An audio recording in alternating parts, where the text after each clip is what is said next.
Last we spoke on the Mexican cruise, you said, if I continue knee-jerk responding, then I'd continue to have the same outcome. So I returned from the cruise with my fiancé, turned on the printer one afternoon, and it was already in queue.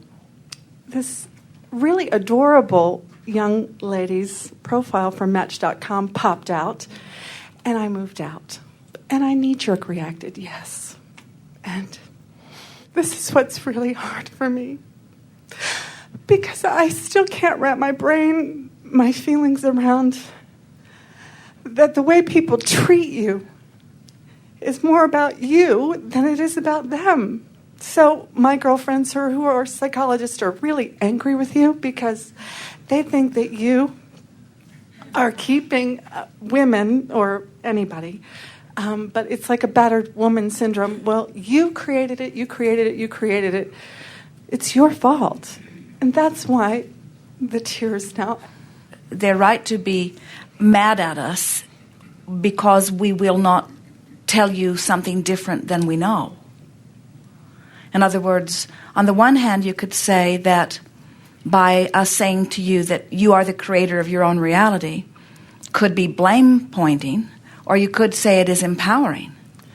When you're not getting something that you want and you feel mad at yourself because you're not getting something you want, we can see how uncomfortable that would be. But how much more uncomfortable is it to believe that it is someone else's creation and you cannot control what they do? What was it that you were so angry with him about?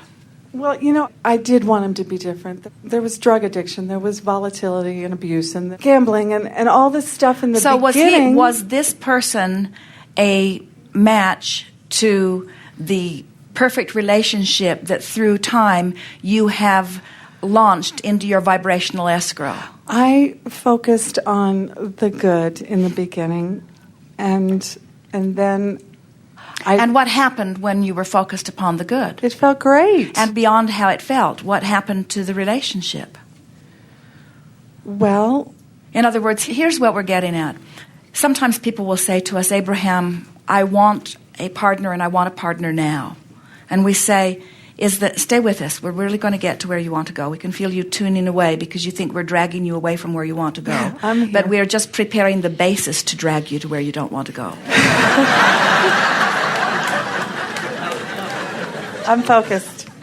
Some people will say, but Abraham, I want my partner and I want my partner now. And we say, well, if the now factor is the most important thing to you, and you really emphasize that in your vibration, the universe is going to match you up quickly, but it will match you up quickly with what's active in your vibration right now. So if you've had past hurts or past things that you don't like that are still active in your vibration, and you insist that the relationship come now, when it gets there, while you might be thrilled that it came now, as you begin to sort through it, it may not be exactly what you are looking for. So then we say, as you approach or evaluate some partner, they are multifaceted, many components.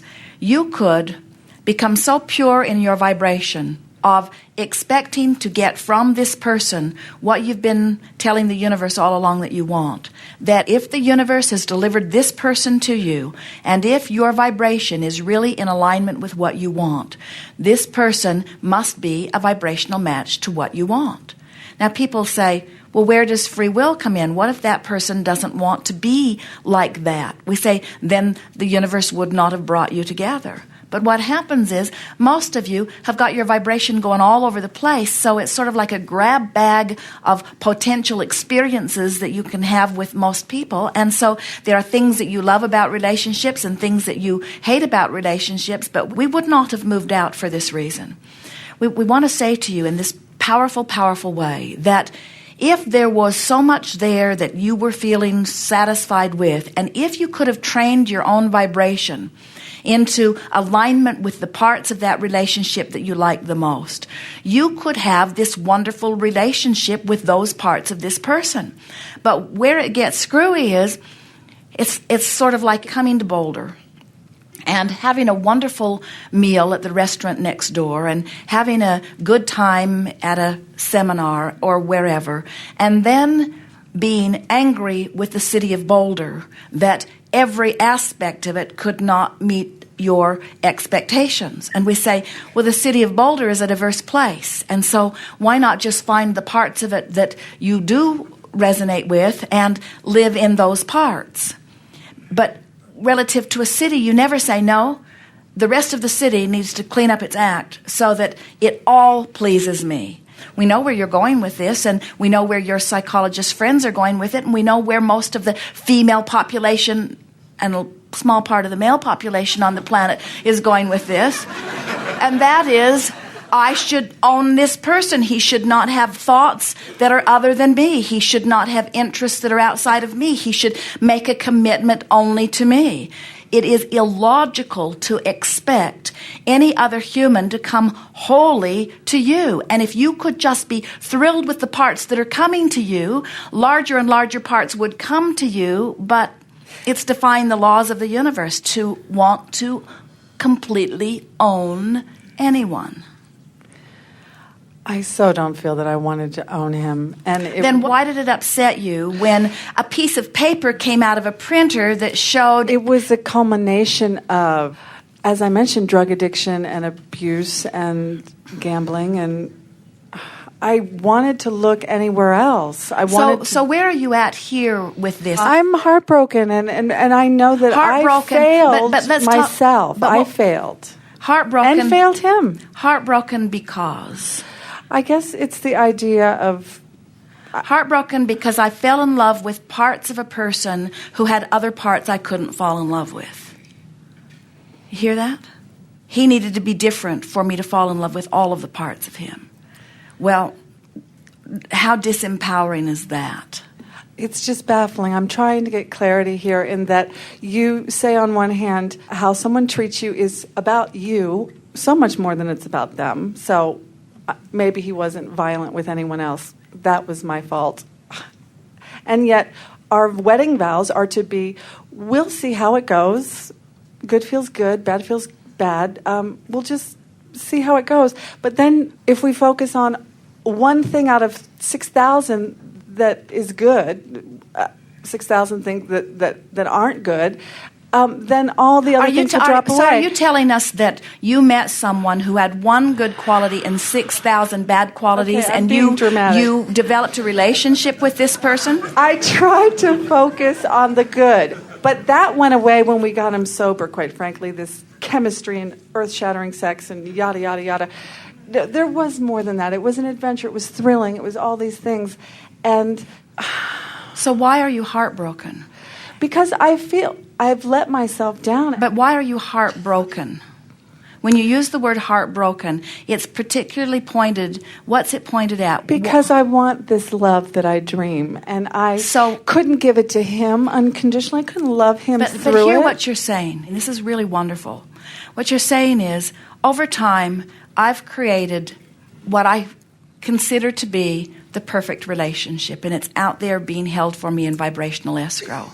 And I so wanted this person to be that, and he wasn't. So we want to say to you in very logical terms, so he's only one of a few million who aren't it, but that doesn't mean that it cannot still come to be. So why the self-torture about him not matching your dream? Because we create it all. And I was very arrogant before I met him. I thought, I'm with Abraham, I understand this and that and the other. I've got it going on. And yet I called this in. Hello. Well, it's Where just do I part go of from here? It's just part of that post-manifestational awareness that we're talking about. In other words, sometimes you have to have an experience to clarify. Do you think that through the experience that what's being held for you in vibrational escrow is even sharper and clearer than it was before? Did you do any amending during this experience? So don't you think that now your future reality has even more potential to please you than it did before because of this experience? In other words, this is what we were talking about earlier, and you are the quintessential example of the reason that we say it. We want so much for you to make peace with where you are. And instead of making peace with where you are, you're beating up on who you are. You're saying, I did something wrong. I should have known better. And we say, how do you figure anything out if it is not through the exposure to the experience? And so all that happened in this episode of your life is that you wanted your dream relationship so much that you made a decision based on action without really taking the emotional journey in a full way.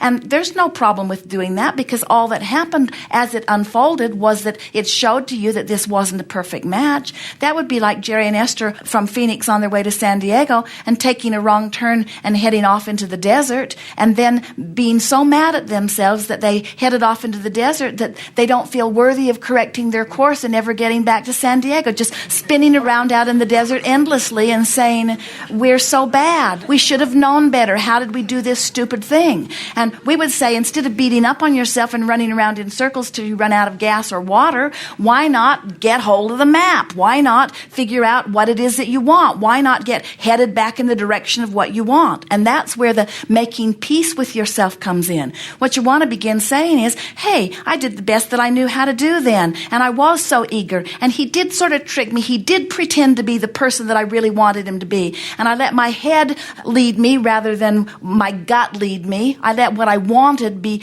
stronger than what I knew. I felt reservations. I felt plenty of reservations, but I so wanted this to be the one that I disregarded my reservations, and I went along with it, only to discover that when you disregard reservations, and there's really a reason for the reservation, the reason for the reservation gets bigger and bigger and bigger and bigger and bigger, because when there is vibrational variance between who I am and what I say I want and what I am allowing myself to have or be or do in this moment, my guidance system is always telling me that. So we can understand how you might be saying to us, I'm a little upset that I didn't follow my guidance better. And we say, how do you think anybody figures out how to follow their guidance? You watch a baby walk and fall down. You don't say, get up, you little dummy. You appreciate the effort, and you know that he'll gain his balance, and in time he'll be running and having a good time. And so when you don't go exactly the way you want to go, you got to stop saying, you stupid little dummy. You've got to start saying, hey, that was interesting. Now I understand more clearly what those feelings were about. And once it manifested, I can see the vibrational matches. And I just wanted so much to be a deliberate creator, and I wanted so much to get it right, and I wanted so much to get this one thing right that I've wanted for so long. And we say, you never get it done, and you cannot get it wrong. So you had some experiences that were uncomfortable. We understand that, and we do not wish uncomfortable experiences on you. But what we do know is that you've got to give yourself a break and say, hey, I attracted that to me because it was active in my vibration in some way, and now I got the full dose of what was active in my vibration. I think I'm going to do a little cleaning up of my vibration before I let the next one in, you see?